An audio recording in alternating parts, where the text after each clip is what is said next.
But that is good news. Something also randomly interesting is the new CEO of Square Enix, who he made a special blog thing to interact with fans, and he actually apparently replied about Type Zero for the PSP, Final Fantasy Type Zero, saying that he has pulled this question and he knows a lot of people want an answer to it, and he says he promises that he'll be looking into to update everyone about it, but it is difficult, and he does not want people to get up all the hopes and that in a localization for the game. But it is interesting that they are actually willing to talk about a original PSP game from 2011. You know, when the Vita came out, almost every fucking place dropped the PSP, aside from like GameStop and online stores. But like Walmart and stuff here, they dropped that crap out of their store faster than dead flies. Mm-hmm. You can't even find the original PSP thing inside a Walmart anymore. No, here neither. Which is funny, considering it's still selling like hotcakes in Japan, and it still has new games coming out for it in Japan. And I think that's just so stupid. And I'm just so thankful that we have companies that are still actually releasing, like Axis Games. Axis Game just released a new original PSP game. Let's see. Trying to remember. I think it was like Sweet. Yeah, it was Sweet Fusion at Your Side. I got that through Amazon to get the pre-order item, and I'm waiting for that in the mail, and I look forward to playing that. It's a visual novel game. Mm-hmm. And of course, Axis Games is the people who, for America, bought us 999 and Fortune's Last Reward, where Rising Star gave PAL people Virtue's Last Reward. Yeah. But obviously, for you all who wanted 999, you had to import the Axis version. So. Yeah, correct. That has never been released over here. Which is really a shame. And it is kind of an odd thing for them to actually, release that one without 999 of that. Mm-hmm. But, I mean, you think maybe they could have did like a digital... I mean, I know you wouldn't like the digital, but I mean, at least it's something of that, but I don't know. Yeah. In the Nintendo store. And that also it just conveniently goes into the next subject matter of Phoenix White. I don't know if the next Phoenix White is coming out in PAL areas, but a lot of people are pissed off when it comes to the Western branch of it. A lot of people are pissed off that Capcom announced the digital version, and it's going to sell for $30 on eShop, which, in my opinion, basically confirms that they aren't going to even attempt a physical version, because publishers like Xseed and that, they always say the reason they don't sell their download versions of their games cheaper than the physical versions is because stores like Walmart and GameStop threaten to not carry the games if they do it. And if Capcom, we're talking about a really money-grubbing company these days of Capcom, is going to sell the game for $30, which is not the usual kind of price point for that, that really kind of tells me that it's not going to have a physical version, so they don't have to worry about being threatened because there is no physical version. So it just seems like, and it really pisses me off personally when like several people within Capcom were like, well, let us know and we'll try to make one, let us know, and you got millions of people flooding the forums and YouTube and everything and the Twitter and Facebook, and it's like they didn't even give a shit. It's like yeah, digital, okay, Bob. Yeah. And lots of people are big fans of Phoenix Wright. I mean, the first game in the Phoenix White series, it was actually just a shocking miracle that they were even bringing that to America, which was like for anyone who doesn't know, the first three games were GBA games. The only thing that's different about any of them is the first game has a extra case in the DS version that was in the original Game Boy Advance version, and obviously all the DS Touch ability in that, but they were originally GBA games, and like whatever possessed Capcom to bring the first one here, I don't really know, but they were shocked to find that it got sold out. People were always selling it for like $200 on eBay, so they reprinted it. They sold out again, and people were selling them for a shitload of money on eBay again. So they reprinted it again. It happened again, and they reprinted it one more time, and then it started to balance itself out. So it's like they reprinted it 4 fucking times. So obviously they saw that as a profit. So I don't know why all of a sudden they're just like, Phoenix White's not profitable anymore. It's not worth anything. They're not worth all. And especially when they bitched about like the Investigations 2, which is a spin-off with Edgeworth. They we didn't get the sequel. We only got the original Investigation game, and a lot of people asked why we didn't. One of the excuses was, the translation would have costed too much and stuff. Like every single Phoenix White game is a text-heavy game. Now all of a sudden it's too much to translate. I mean, and, you got all these text-heavy RPGs and shit that Atlas and Xseed and shit do. Yeah. Yeah. And it's like, it's too much. There's no fucking way to make it at all affordable, even though tons of fucking other companies somehow do it. Yeah, and it sells like sweetcakes. So if they only sold 1,000 copies, I could imagine, but yeah. I mean, I don't really understand why companies can't even do like a small limit for it. I mean, obviously there's people who want to buy it. If you just do a small like 100 print or something, that's guaranteed to be sold out. And yeah, there'll still be pissed off people, but at least you gave them the chance to get it.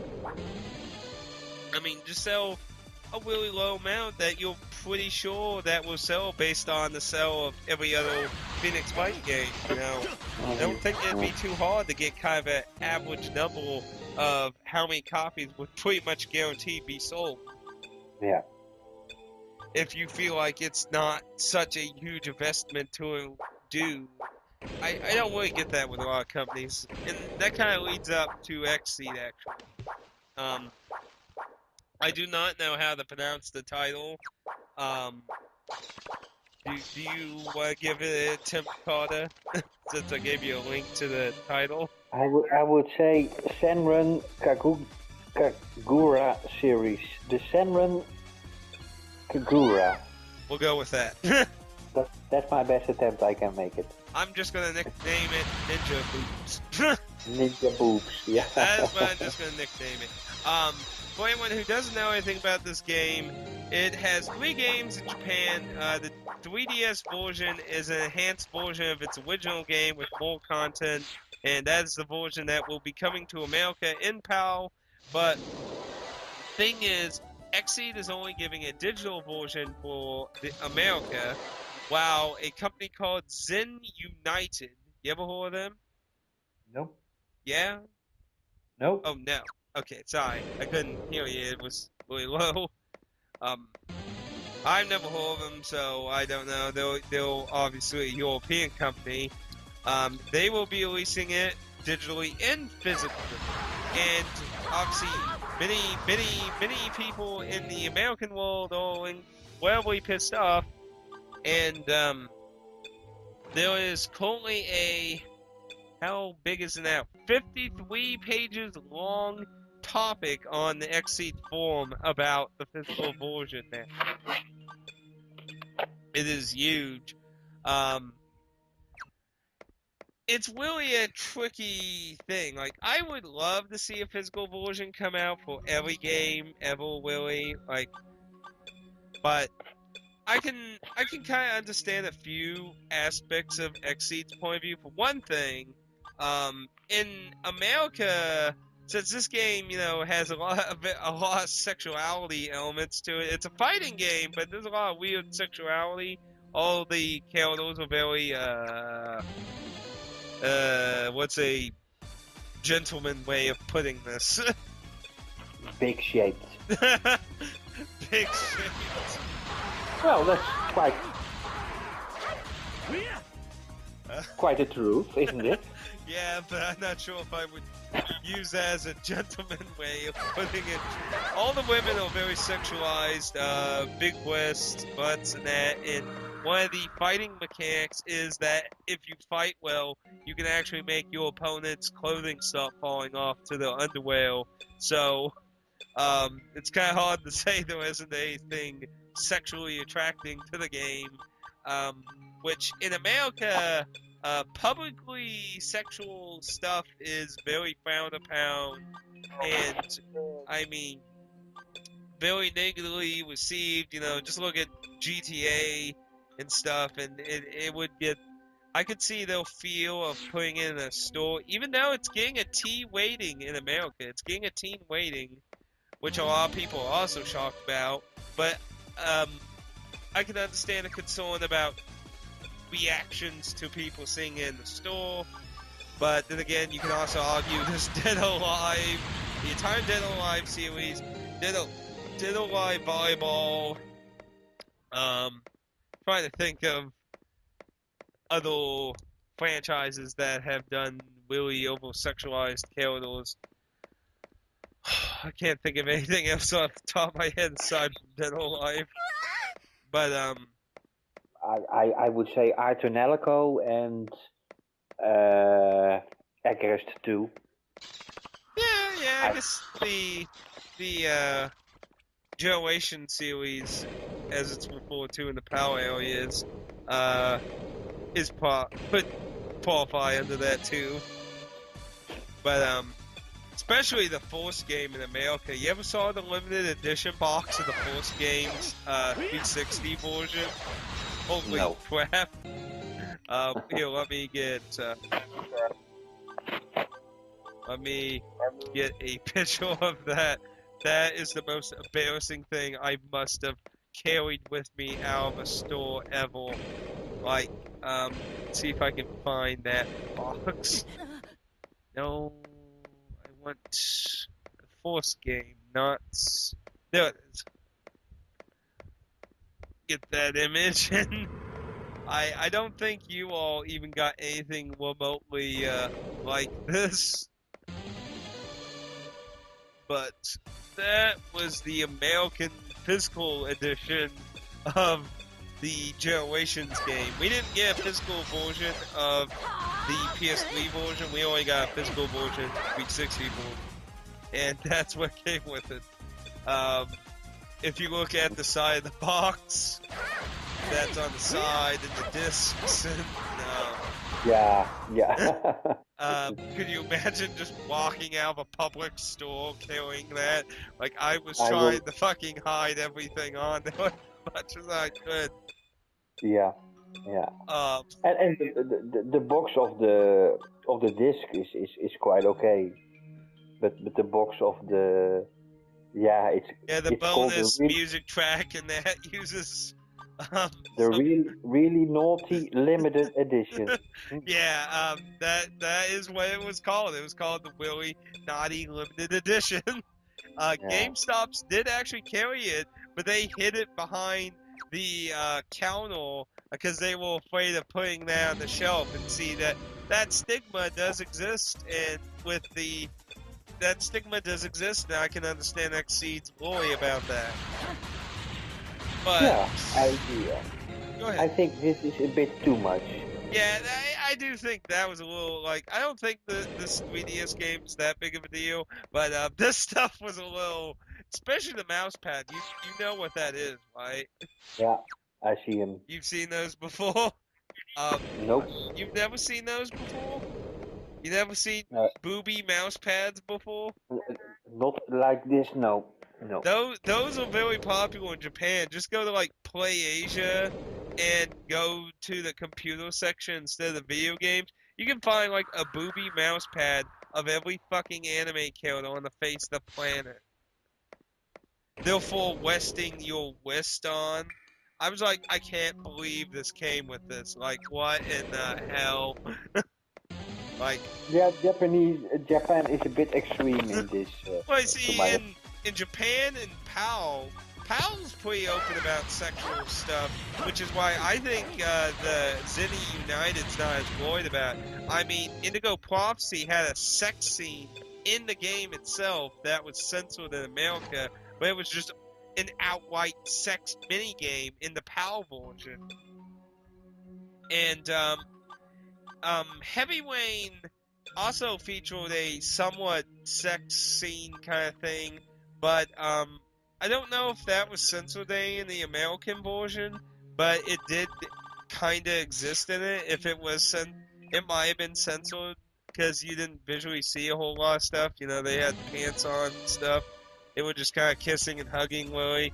But in Indigo Prophecy, which is by the same people, there was an outright sex scene that was left with a. There's also kind of some weird sex sim game. It's like it plays like The Sims, but it's like it has sex in it. That was made by a company in PAL, and it like PAL territory just doesn't seem to really care that much about when it comes to sex. But violence, I hear PAL just heads over heels crazy about censoring anything with violence. I heard like Left 4 Dead 2 was like heavily censored in PAL's area. But you probably never played Left 4 Dead, so you probably won't know. Well, the problem for me is with all this sex from Japan, they look all underaged girls, and that's the big problem I have with it. I You do got not way mind. too many Well, weird fishes. games and sex is not well okay, but these are a bit too young girls to be drawn this way, and that's the problem with Senran Kagura as well. You send me the link and I look Google. Their ages in the Japanese version are supposed to be anywhere between 16 to 18, which to my understanding in the Western version, they're not even mentioning any ages at all, so they're just assumed to be old. Yeah. But that's for me the main objection, or how you call it in correct English. The main problem I have with this. Yeah. So do you think it's a wise decision for XC to do it only digital, or do you think they should just man up and do a physical version too? Do you think they'll thought process on doing a digital version? Like they basically said they don't have enough money. They're worried about that it won't sell well enough to encourage a physical version. They're worried about different stores and outlets' reaction towards it. And yeah, basically it. I think they worry that it will not sell too well. Exceed is going more and more digital anyway, and well, I would not take the risk to make it a physical copy as well. So you think it was a wise decision on their side? Basically, yeah. Like I said, I can understand why they're doing it, but it's not exactly the first attempt at really, like, I mean, there's been physical stuff like Dead or Alive and stuff, and then they will highlight, like, I mean, like, you know what Dead or Alive is, right? No. No?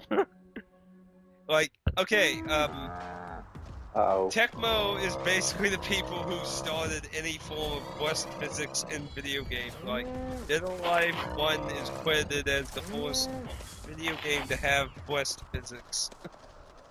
So, like, yeah. I mean, the Dead or Alive series is also a fighting series that, well, all the female characters are basically highly sexualized also. But it does also have male characters, which this game, as far as I understand, only has a pure female cast when it comes to playable characters. So, but Well, probably it's gonna be a big hit in Japan. it's Or already it been a already big is. hit. Like I said, there's 3 games. There's the original, the Boris version, which is an enhanced version of the original with new content, and then there's a Vita version, which actually supposedly outsold both of the original. When the main creator said that the Vita was just kind of a spin-off game, and it'll stay on the 3DS, and it outsold the 3DS games in Japan. So people who are into the import scene are actually curious of his next move with the series.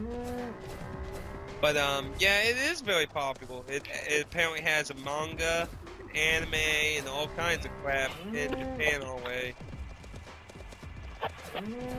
And I mean, it has a pretty big fan base over here that wanted to see it come out. Like, it had a campaign hub on Operation Rainfall and stuff, trying to, you know, get you know, show interest and stuff. And I think it's nice to see it get localized for people who are interested in the title, and I can understand people just pointing to not see a physical version, but like Tom, if you ever go to the forums, one of the Exceed people who helped communicate with people on the forums, he likes to go by Tom. He does justify a good point that basically if you want to see the future of this series in a physical form in America, you need to support this, because it's going to show. If you don't, it's going to show them nobody even wants the game to be here to begin with. So, I mean, that's a fair point too. I mean, if they see that it's going to be profitable enough to make physical versions, I could see what he's saying now. But, you know, there's the subjective opinion of people still. And I kind of understand. I'm really a middle ground person when it comes to all this stuff a lot of times. I always get stuck in the middle. But,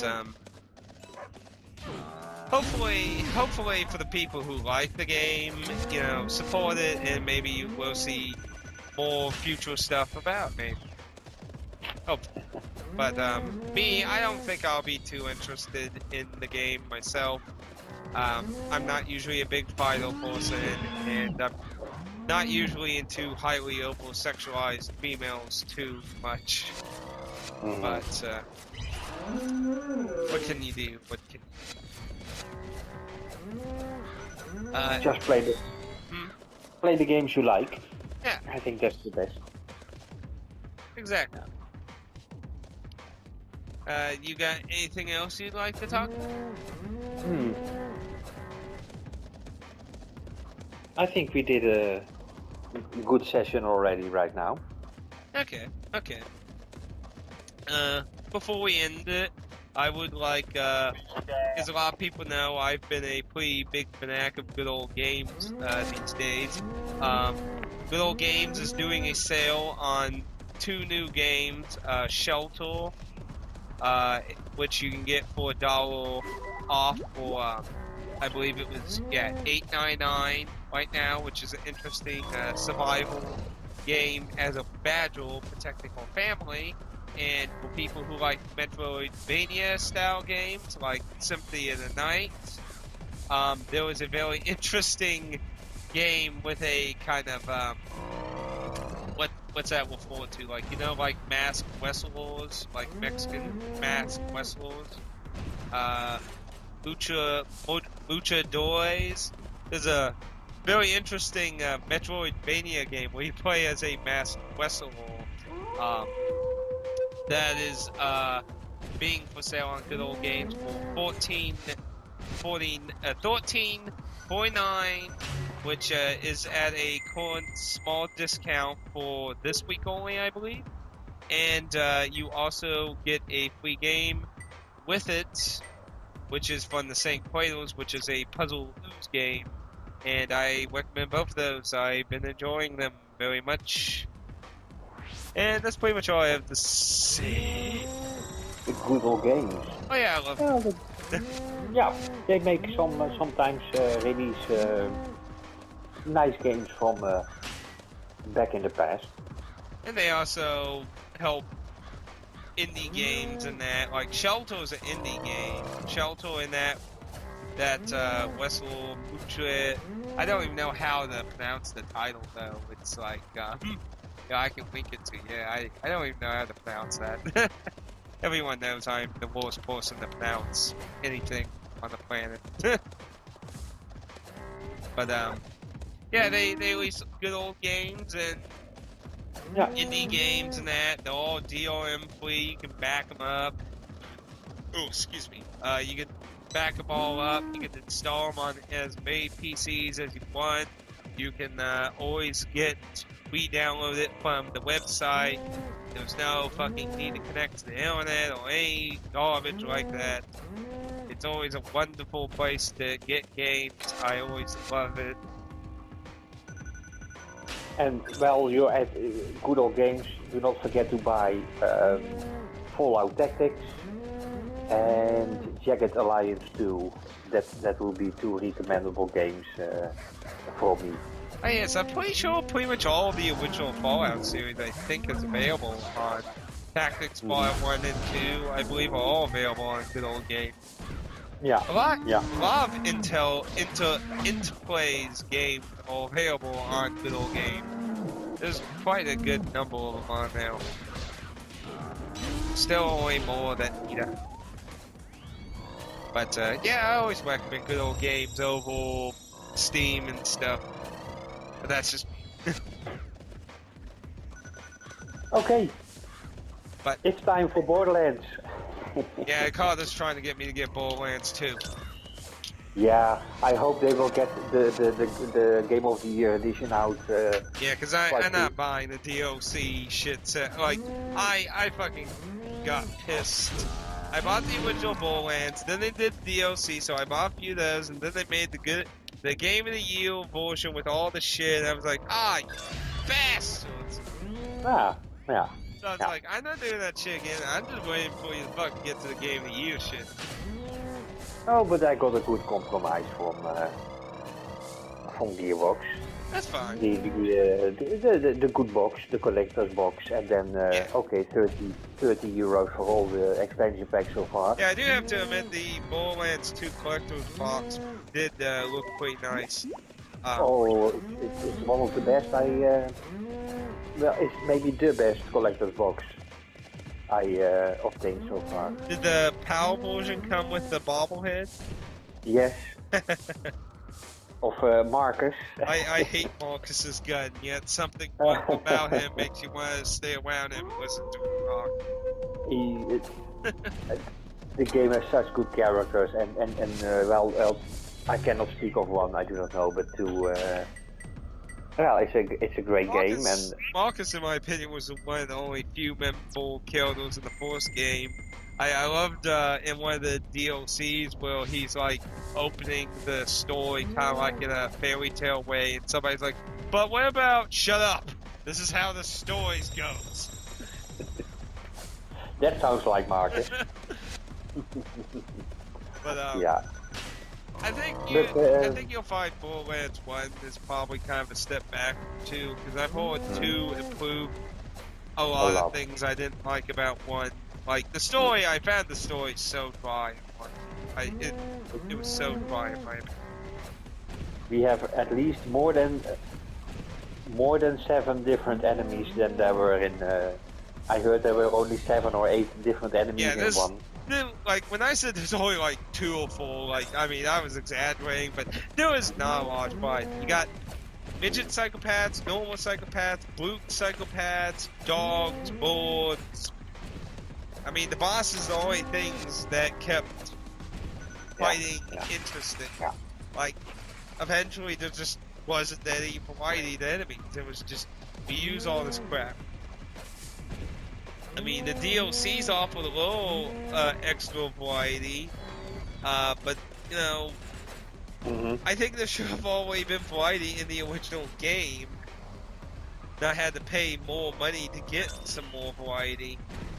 So, That's definitely one thing I hope that's more nicer in the sequel, along with a more interesting story.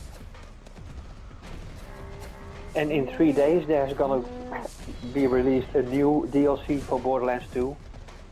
They're gonna raise the level cap from 61 to 72, and they are releasing a new area with it, of course.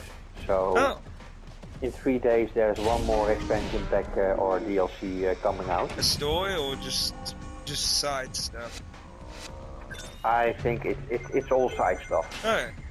Because my understanding, they were only doing 4 stories, and to my understanding, they're all way out. Well, they are. Each expansion pack is a story, but not part of the main. Yeah, it's its own contained story. Yeah. I think the 4th one was some kind of like you got warped to a board game or something. Yeah, I'm kind of interested, but I gotta be a high level to that's the quest for dungeon or something. Yeah, it's like just a complete Dungeons and Dragons joke. I really interested. Yes, I still have to level up a lot before I can play any DLC. Yeah, but my understanding that was the last story DLC, so to my understanding there is no more, so hopefully the Game of the Year thing will come with all the story and hopefully the 2 kills. I'm actually very interested in trying the Psychopath job. That sounds actually very interesting. Yeah, really? Yeah, I mean, play as one of the enemy people and just scream at Oh, they are so quick to get to you and hurt you from up close. Yeah, they're pretty fucking stiff. So, it's back to Borderlands for me. Okay, well, hopefully you have Time a good to level up. Yeah, thank you for inviting me again to one of these sessions. No problem.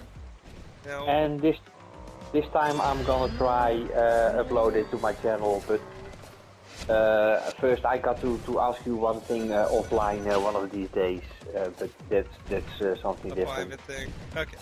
Yeah, that's how to insert a picture in, because this recording is now 1 hour 30 minutes. Yeah. If I compile that with a picture, it's gonna be like 3 or 4 gigabytes. Ah. But I want just an audio file with, and then select one picture to go with it, and then. Okay, we can talk about that offline. So, Yeah. thank you for So everyone thank you for checking out Jolly Good Time. I hope you Yes. enjoyed the conversation. And we'll do it soon again. Oh. But being in 2 different time zones does cause problems. That's indeed true. So maybe, it's probably again somewhere in the weekend. Yep. So, till next time, everyone. I hope you enjoyed. I'll see y'all later. Atticus out. And from Carla as well. Bye bye.